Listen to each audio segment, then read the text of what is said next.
तो दोस्तों आज की सुबह की शुरुआत करेंगे एक बहुत ही पॉजिटिव न्यूज के साथ और ये खबर निकल कर आ रही है फ्रांस से। फ्रांस ने दरअसल एक ऐसा कमिटमेंट किया है जिसको जानने के बाद दुनिया के ज्यादातर देशों में शांति की बिल्कुल लहर दौड़ गई है। ये बहुत ही ज्यादा पॉजिटिव खबर है, लेकिन अमेरिका के पॉइंट ऑफ व्यू से ये खबर बिल्कुल भी अच्छी नहीं है, क्योंकि इस बार फ्रांस ने जो रास्ता चुना है ये वही रास्ता है जो कि प्राइम मिनिस्टर मोदी ने दिखाया था। जी हाँ, विश्व पटल पर प्राइम मिनिस्टर मोदी ने जो अपने विचार रखे थे उन्हीं का अनुसरण करते हुए फ्रांस ने ये स्टांस लिया है। अब वो क्या है आगे आप जानिए इस वीडियो में। नीचे कमेंट बॉक्स में जय हिंद लिखकर चैनल को सब्सक्राइब जरूर कर दीजिएगा। तो दोस्तों आपको वो समय याद होगा जब एससीओ में प्राइम मिनिस्टर मोदी और रशियन प्रेसिडेंट व्लादिमीर पुतिन शामिल हुए थे। वहां पर दोनों की बायलैटरल टॉक भी होती है, जहां पर प्राइम मिनिस्टर मोदी पुतिन से कहते हैं this is not an era of war, यानी ये युद्ध काल का समय नहीं है, इस चीज को बंद कर दीजिए। कहने का मतलब पूरी दुनिया इस समय प्रिपेयर नहीं है किसी बड़ी तबाही को लेकर, यानी कोई गलती से ऐसा युद्ध शुरू हो जाए जिससे कि पूरी दुनिया इस युद्ध के चपेट में आ जाए। इस तरह की चीजों के लिए इस समय कोई भी प्रिपेयर नहीं है और कभी कोई होता है भी नहीं। तो तत्काल इस युद्ध को समाप्त कर दीजिए। जो कुछ भी मतभेद हैं, जहां कहीं भी फ्रिक्शन है, उन सभी चीजों को बैठकर सुलझाइए और एक शांति की राह लेते हुए इस युद्ध का अंत यहीं कीजिए। हालांकि वेस्ट क्या चाहता था कि भारत भी उनके पाले में आकर खड़ा हो जाए और रशिया को भड़काने का काम करे, जैसा कि वो कर रहे हैं, लेकिन भारत ने अपनी एक स्वतंत्र राह चुनी और यहाँ पर रशिया को भड़काने के बजाय उसे समझाने का प्रयास किया, जो कि मेरे हिसाब से सबसे अच्छा प्रयास था। और इस प्रयास को जो सबसे पहला विश्व पटल पर ही समर्थन मिला वो फ्रांस की तरफ से मिला। मैंने आपको वीडियो बनाकर बताया था कि फ्रांस के राष्ट्रपति इमैनुअल मैक्रोन ने अपने यूएन के भाषण के दौरान इस बात को डायरेक्टली प्राइम मिनिस्टर मोदी को कोट करते हुए कहा और उनके विचारों का समर्थन किया। मैक्रोन ने डायरेक्टली मोदी जी का नाम लेते हुए ये कहा था कि उन्होंने जो कहा this is not an era of war, ये सारी चीजें बिल्कुल सही है, इसी के आधार पर चलना होगा। अब इस समय हम लोग देख रहे हैं कि रशिया की जो नॉर्थ स्ट्रीम 2 पाइपलाइन थी उसे उड़ा दिया गया है, समुद्र के अंदर उसे अच्छा खासा डैमेज किया गया है, वो इस समय काम नहीं कर पा रही है।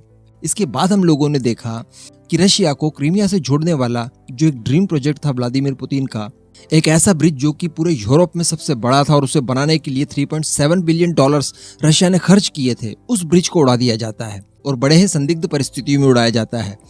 सुइसाइड अटैक माना जाता है इस ड्रोन को उड़ाने के पीछे। तो कहने का मतलब आप डायरेक्टली छेड़छाड़ कर रहे हैं व्लादिमीर पुतिन से और उस व्यक्ति से जिसके पास दुनिया की दूसरी सबसे ताकतवर सेना मौजूद है, दुनिया में सबसे ज्यादा न्यूक्लियर वेपन्स हैं, उन्हें पूरी तरह से हताश कर दिया गया है। इतने ज्यादा हथियार वगैरह और इतने ज्यादा भाड़े के सैनिक वगैरह यूक्रेन भेजे जा रहे हैं, जिससे रशिया कहीं ना कहीं लैग करते हुए दिखाई दे रहा है। पहले इन सारी चीजों को हम लोग प्रोपोगेंडा मांगते थे, लेकिन बाद में जैसे जैसे स्थितियां साफ होती रही लगने लगा है कि व्लादिमीर पुतिन को अब पूरी तरह से विवश कर दिया गया है न्यूक्लियर वेपन्स दागने के लिए। हो सकता है कि अमेरिका भी यहाँ पर चाहता हो कि जो हिरोशिमा नागासाकी में उसने किया था और उसका दंश आज तक लोग झेल रहे हैं और उसको लेकर आज तक अमेरिका को लोग कटघरे में खड़ा करते हैं, तो वो पाप कहीं ना कहीं धुल जाए। व्लादिमीर पुतिन भी एक छोटा मोटा न्यूक्लियर वेपन दाग दे यूक्रेन के अंदर, तो वो भी उनकी कैटेगरी में आकर खड़े हो जाए और सारे लोग हिरोशिमा नागासाकी को भूलकर शायद यूक्रेन की बात करने लगे। तो इन सारी चीजों को देखते हुए स्थिति बड़ी भयंकर लग रही थी। अब यहाँ पर अगर फ्रांस की स्पेशली बात की जाए तो फ्रांस के लोग वैसे ही चाहते थे कि आप अमेरिका का साथ वगैरह छोड़िए, ये धोखेबाज कंट्री है। ये जो नेटो संगठन है इसका पूरा का पूरा एडवांटेज अमेरिका लेता है और इसके पीछे नेटो के बाकी सदस्यों को बहुत सारा खर्च करना पड़ता है। कहीं भी अमेरिका पंगा लेकर आता है उसके पीछे सारे लोग लाठी लेकर दौड़ते हैं, तो इन सारे लोगों को अमेरिका के पीछे लड़ना होता है। तो वैसे ही फ्रांस के अंदर काफी समय से इस बात के लिए प्रोटेस्ट चल रहे थे कि आप नेटो से अपने आप को बाहर कीजिए, यानी फ्रांस को नेटो संगठन से बाहर निकालिए। और ये कोई नई बात भी नहीं है, ऐसा पहले हो चुका है। एक बार फ्रांस नेटो से बाहर निकल चुका है, काफी समय तक बाहर ही रहा और फिर अंदर आया। तो इन सारी चीजों को देखते हुए प्रोटेस्ट को दबाने के लिए भी इमैनुअल मैक्रोन ने एक बहुत ही अच्छा निर्णय लिया। उन्होंने ये कहा कि कोई भी परिस्थिति आ जाए हम लोग कभी भी न्यूक्लियर वेपन का इस्तेमाल रशिया के खिलाफ नहीं करेंगे। यानी जो संभावनाएं जताई जा रही है कि कोई छोटा मोटा ही न्यूक्लियर वेपन वॉर को खत्म करने के लिए रशिया की तरफ से यूक्रेन के ऊपर दागा जा सकता है। अब ऑब्वियसली इसको लेकर रिटेलिएशन का भी टेंशन रहेगा, नेटो कंट्रीज हो सकता है रिटेलिएट करे। अगर ऐसी परिस्थिति आती है तो फिर रशिया भी रिटेलिएट करेगा बड़े पैमाने पर, और रशिया की जो कैपेबिलिटी है न्यूक्लियर अटैक की वो आप सभी लोग जानते हैं बहुत ही ज्यादा खतरनाक है, पूरी दुनिया को समाप्त कर सकती है। तो हो सकता है कि ऐसी कोई परिस्थितियां जनरेट हो जाए और व्लादिमीर पुतिन फिर अपना रिवेंज लेने के लिए एक एक करके सारी नेटो कंट्रीज के ऊपर न्यूक्लियर वेपन दागे। कुछ मिनट वगैरह लगते हैं इसमें, ज्यादा समय नहीं लगता। तो हो सकता है कि फ्रांस को बीच में बचने का भी मौका ना मिले, इसलिए फ्रांस ने पहले ही अपने पत्ते खोल दिए हैं और शांति की राह पकड़ते हुए स्पष्ट कर दिया गया है कि कुछ भी हो जाए हम लोग हमारे न्यूक्लियर वेपन्स को नहीं दागेंगे रशिया के ऊपर।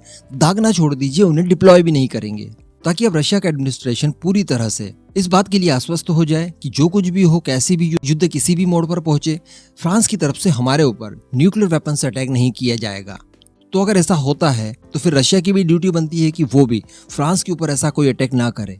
तो कहने का मतलब यहाँ पर म्यूचुअली एक दूसरे को आश्वासन देने का काम किया गया है कि देखिए, न तो हम आपका कुछ बिगाड़ेंगे और ना ही आप हमारा कुछ बिगाड़िएगा।